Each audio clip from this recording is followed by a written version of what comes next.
Economía al día en pesos y centavos. Un programa de análisis y entrevistas de interés económico, financiero y social. Comenzamos.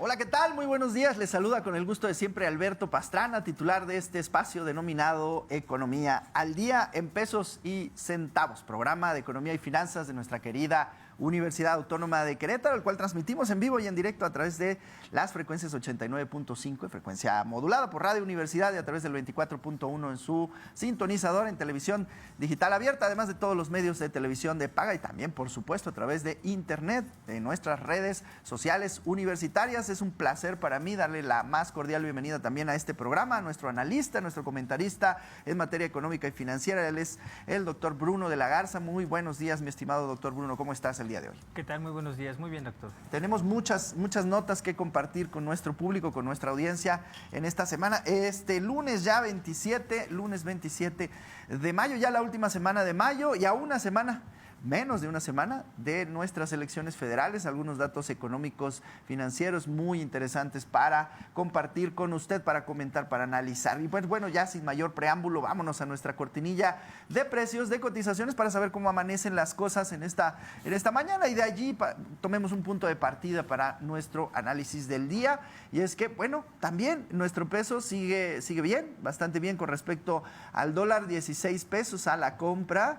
Y a la venta 17,44 centavos. El dólar interbancario se cotiza alrededor de 16,65, una especie de promedio entre estos dos indicadores que le acabo de comentar. Y pues bueno, sí, evidentemente sigue fuerte nuestro peso a una semana de elecciones. También es un dato digno de destacar. Esta es una muestra, pues, de alguna manera de la economía, de la fortaleza de la economía mexicana, dándole un parámetro. Hace un mes más o menos el dólar interbancario se andaba cotizando alrededor de 17 pesos con 17 centavos. Andamos debajo de esta cifra, abajo de los 17 pesos. Hoy cotizando en dólar interbancario alrededor de 16,65, lo cual es una buena noticia. También en cuanto al euro, bueno, pues 17 pesos con 25 centavos a la compra y 18 pesos con 99 centavos a la venta. Es interesante lo que está ocurriendo. Es cierto, y hay que decirlo, durante la semana pasada, de acuerdo a muchos datos publicados, se publicaron bastantes datos sobre la economía estadounidense. Más bien el dólar es el que pierde frente a una canasta de diversas monedas internacionales, siendo el peso una de las ganonas, por así decirlo. Y pues bueno, en esta situación hay que decirlo también, el euro pierde. El peso gana, el euro pierde en este momento con respecto al dólar. Obviamente es una tendencia muy ligera, pero bueno, es de estas cosas que ocurren de acuerdo a la naturaleza de cada una de las economías de la zona euro y de la zona del, en este caso Estados Unidos de América, que pues bueno, de alguna manera refleja datos interesantes. Hay algunos datos que hacen pensar que pues la tasa de interés de la Reserva Federal estadounidense pues se mantendrá todavía por un rato sin relajación. Hay datos que hacen pensar que la inflación todavía no cederá y pues bueno, ese no es la excepción. En nuestro país todavía hay datos inflacionarios que le vamos a compartir más adelante. Vamos a ver cómo está la cotización del barril internacional, los barriles, las mezclas internacionales de petróleo para esta semana. Y es que he de decirle que el último valor publicado del Banco de México para el caso de la mezcla mexicana del jueves de la semana pasada está en $72.46. El petróleo se depreció durante la semana pasada. En este día, en este lunes 27, comienza repuntando ligeramente, pero mire usted, la mezcla Brent, Mar del Norte, en $83.98 el barril, y la mezcla West Texas el día de hoy amanece a $79.58 en promedio. Pues bueno, ¿qué puede significar esta ligera pérdida? Pues bueno, hay una especie de resquemor por el tema de la demanda, temor por la demanda internacional de petróleo, porque los tipos, las tasas de interés, en este caso la tasa de interés de la principal economía del mundo, Estados Unidos, pues sí se mantendría, pues digámoslo así, restrictiva, se mantendría alta. Esto pues no estimula mucho el movimiento de la economía y pues se temería que en los futuros de los que estamos hablando en este momento, los cotizadores de la mezcla Brent, West Texas, y en el caso del petróleo mexicano, que no es la excepción, pues no exista, digamos, una gran demanda y por esta situación cae durante la semana pasada el precio internacional del petróleo. ¿Y qué ocurre? Pues bueno, cuando el petróleo cae, el estímulo también. No hay estímulos para esta semana. En cuanto al impuesto especial sobre producción y servicios, lo pagará usted completito, poco más de 6 pesos de estímulo que paga usted la gasolina de menor octanaje, la Magna, la gasolina regular, cuyo precio promedio anda oscilando los 22 pesos con 23 centavos. El caso de la gasolina de mayor octanaje, o también conocida como premium, la rojita, 24 pesos en promedio, 24 pesos con 10 centavos. Pagará usted también el estímulo completo, poco más de 5 pesos, igual, irán directamente a las arcas de la Secretaría de Hacienda y Crédito Público. Y en el caso del diésel, también aquellos consumidores de diésel, los camiones, por ejemplo, los transportistas, pagarán completamente el estímulo igual, poco más de 6 pesos, 23 pesos con 92 centavos en promedio para este lunes 27. Así amanecen las cosas, petróleo a la baja y un peso, pues digámoslo así, ligeramente fortalecido a razón de una caída del dólar a nivel internacional. Y pues bueno, ahí así las cosas en esta mañana. Mi estimado doctor Bruno, ¿qué opinión te merecen estos indicadores? Sí, pues tenemos varios indicadores para esta semana, hablando en términos económicos. Principalmente, bueno, pues tenemos un dato muy interesante de Banco de México. En México se registró un déficit en la cuenta corriente de la balanza de pagos por 12.582 millones de dólares al primer trimestre de 2024. ¿Qué quiere decir? Bueno, que tenemos una mayor dependencia del exterior respecto al dinamismo que hay en la economía al interior del país. La balanza de pagos lo que registra es la relación que tenemos con el resto del mundo, tanto por balanza comercial, que son principalmente bienes y servicios, lo que conocemos como importaciones y exportaciones, por la balanza de capitales y por la balanza financiera, que miden todos los flujos financieros que entran a México y que salen.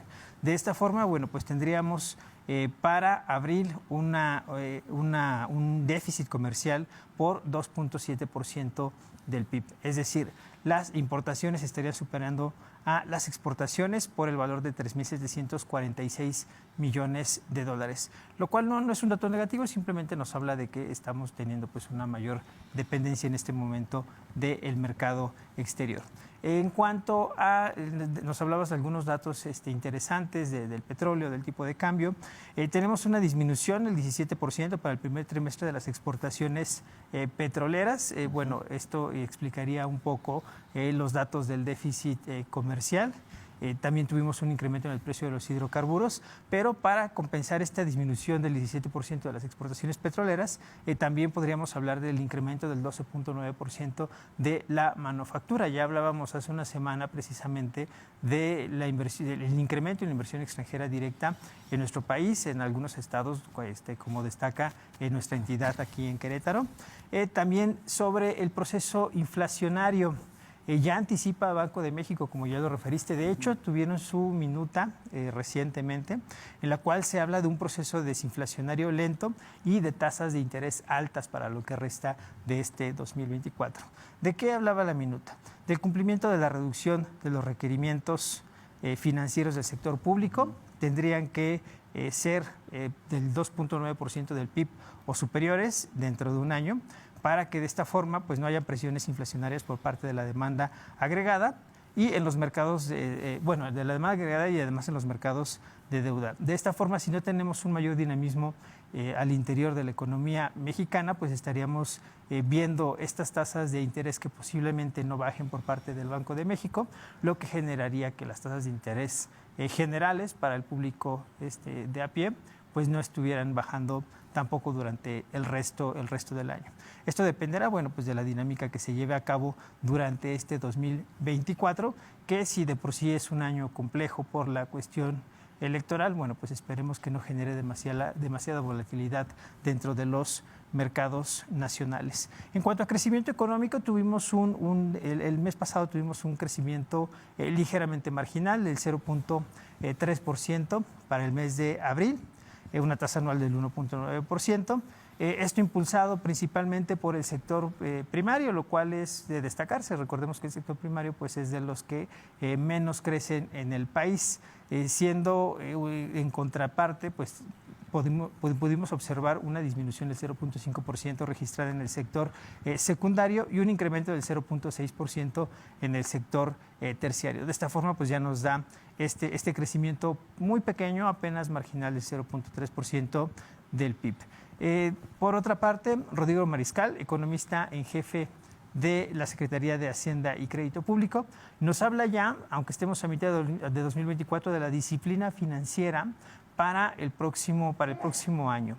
Se habla de tal vez la posibilidad de requerir una reforma fiscal, dado la pues exigente necesidad de recursos que vamos a presentar durante los próximos años. Recordemos que durante este ejercicio 2024 estaremos ejerciendo un gasto de más de 9 billones de pesos, por lo cual pues para el 2025 estaríamos esperando tener un gasto inclusive mayor, en el orden de pues arriba de los 10 billones de pesos, donde la mayor parte de estos ingresos vienen por vía tributaria, lo cual pues estaría de la mano con este anuncio del economista en jefe de la Secretaría de Hacienda y Crédito Público de la necesidad de reestructurar la política fiscal y de tal vez impulsar una reforma fiscal ahora sí para esta próxima administración.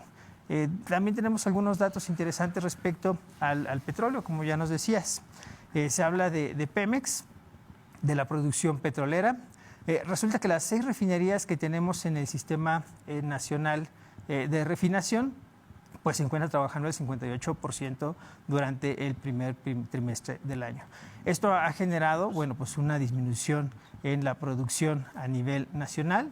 Tenemos un decremento del 10.5% al mes de abril. Esto principalmente por una disminución en la producción de la refinería en Tula, que disminuyó el 33.3%. Entonces tenemos una disminución en la capacidad, no instalada, pero sí en la capacidad de producción. Tenemos un menor refinamiento y esto bueno, pues va de la mano con algunos datos que tenemos sobre el sector petrolero en nuestro país, que esperaríamos que estuvieran incrementando. Si hemos tenido un incremento en el precio del petróleo, pues lo más adecuado sería incrementar la producción, pero vemos que tenemos algunas dificultades o algunas limitaciones en cuanto a la capacidad productiva. De la mano va pues el anuncio de que tal vez el nearshoring se encontraría en riesgo por la falta de electricidad, muy de la mano del sector energético, ahorita que hablamos del petróleo. Recordemos que hemos tenido algunos apagones recientemente a nivel nacional, pues el Consejo Nacional de la Industria Maquiladora y Manufacturera de Exportaciones, es INDEX, pues habla precisamente de que se podría afectar la oferta y la producción de algunas manufacturas en particular del Centro Nacional de Control y, bueno, derivado de estos percances que han estado suscitándose y que no solamente afectan al ciudadano de pie, sino que también pues afectan las cadenas productivas, y en este sentido por eso se pronuncian ante su preocupación de que pudiera poner en riesgo el nearshoring si es que no se corrigen estas anomalías durante el transcurso del año. Es que en el tema del nearshoring, y me parece muy relevante lo que estás comentando, mi estimado doctor, es una ventana de oportunidad para nuestro país que se tiene que aprovechar, y tiene, pues ahora que son temas de cambio de sexenio, independientemente quién gobierne, son retos muy importantes para el próximo gobierno federal, también por supuesto para los gobiernos estatales. El tema de la energía, que es un tema crítico y que creo que todos los mexicanos en este momento estamos viviendo o sobreviviendo, hay que decirlo. Y por el otro lado también está el tema de la escasez de perfiles. Hay una última encuesta de escasez de talento de Manpower Group.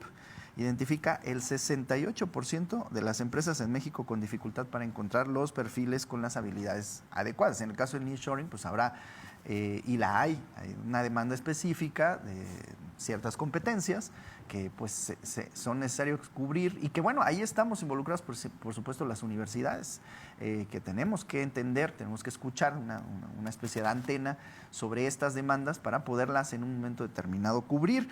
Hay industrias como específicamente en esta misma encuesta se menciona las tecnologías de información, 79% con problemas, ya prácticamente el 80% de las empresas en México tienen problemas para encontrar perfiles adecuados en el área específica de tecnologías de información.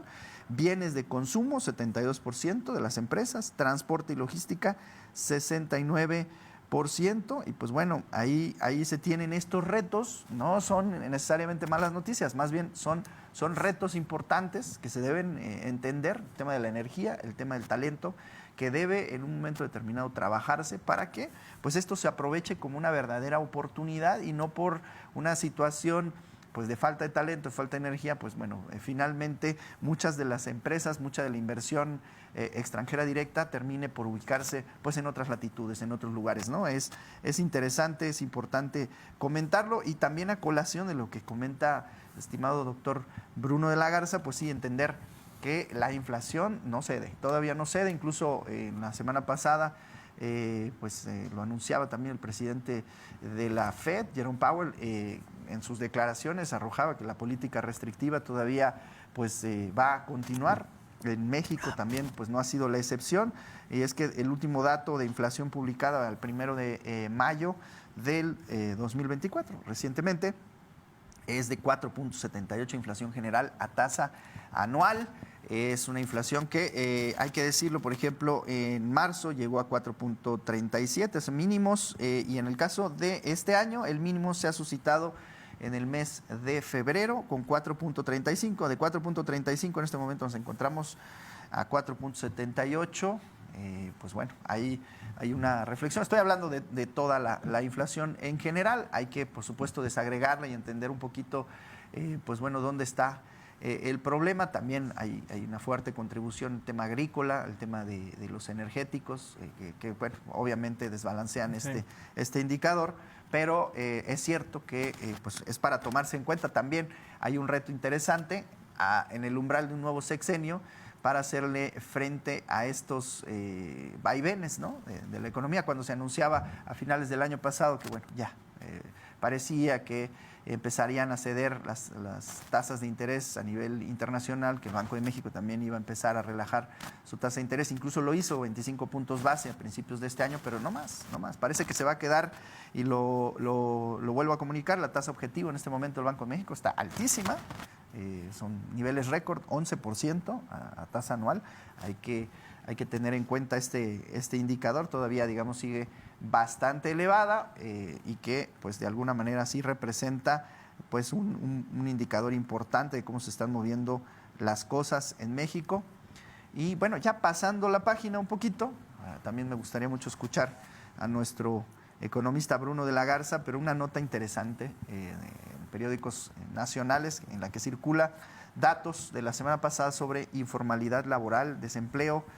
Al parecer reducen sus indicadores durante el primer trimestre del 2024, datos publicados por el INEGI. Es que en los primeros 3 meses del año fueron 32.1 millones de personas en el empleo informal, representando 54.3% de la población ocupada, de acuerdo con el INEGI. Los datos, pues bueno, se reducen. Hay una encuesta que hace el INEGI que se denomina Encuesta Nacional de Ocupación y Empleo, y de estos datos que le estoy comentando, pues bueno, este 54.3% se ubica 0.8 puntos porcentuales menos respecto a pues el mismo periodo, ese primer trimestre, pero del año 2023. Entonces, en tasa anual hay una disminución de la informalidad. Podríamos verlo como un dato positivo, el hecho de que haya pues menor informalidad.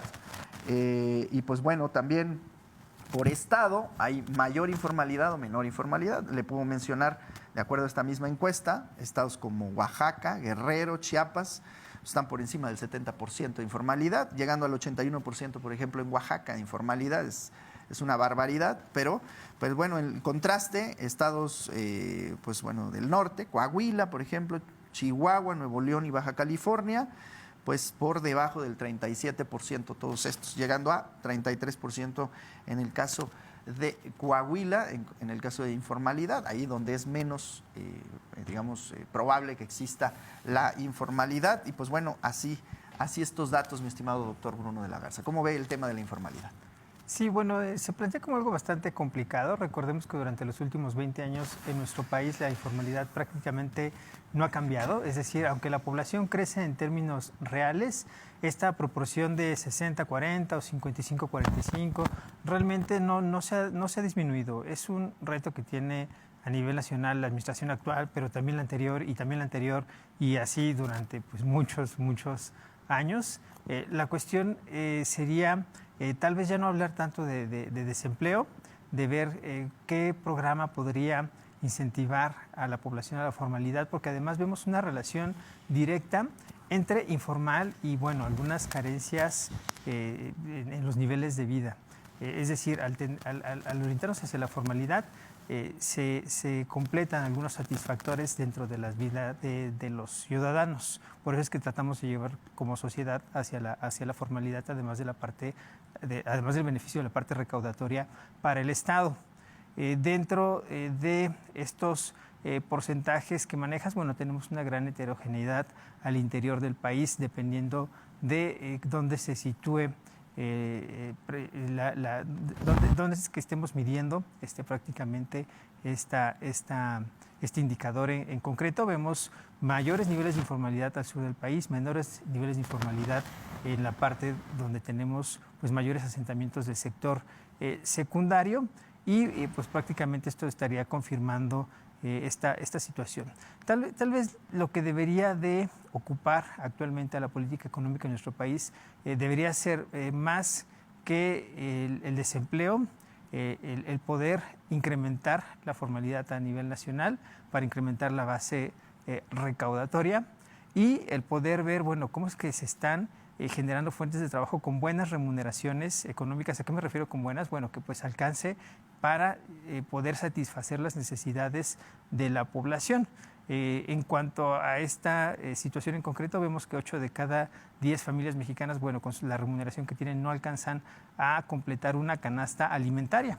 Entonces, esto bueno, pues sería algo digno de análisis para las próximas administraciones. Muy interesante el análisis, difícil el tema, en este caso de México, para sus indicadores que son tan contrastantes entre el norte y el sur, entre los lugares donde se asienta pues, la industria de la transformación o los lugares donde está, por ejemplo, un poquito más el sector primario de la economía, el tema agrícola. O sea, son naturalezas distintas, estados distintos y que, pues bueno, sí representan también un reto, será un reto muy interesante para el próximo gobierno federal. Y es que, pues bueno, nos hemos dado la tarea durante estos últimos programas compartir con usted, que nos escucha, que nos mira, diferentes indicadores macroeconómicos nacionales que de alguna manera retratan pues cómo está terminando este sexenio, cómo en un momento determinado no necesariamente todo es culpa pues de un ejecutivo federal, sino a veces hay problemas mucho más complejos, sí, necesitan atención, pero que son retos para la economía mexicana. Bueno, ya nos tenemos que despedir, mi estimado doctor Bruno, ¿algún comentario final? Bueno, únicamente que estemos muy atentos a los próximos indicadores económicos. Este año no tendrá gran volatilidad y estaremos atentos al proceso electoral de la próxima semana. Y ya la próxima semana estaremos comentando cómo quedaron las elecciones y de alguna manera los impactos en el tema económico, por supuesto. Nos vemos la próxima semana, entonces, misma hora, mismo canal y misma frecuencia de su programa Economía al Día en Pesos y Centavos. Hasta la próxima.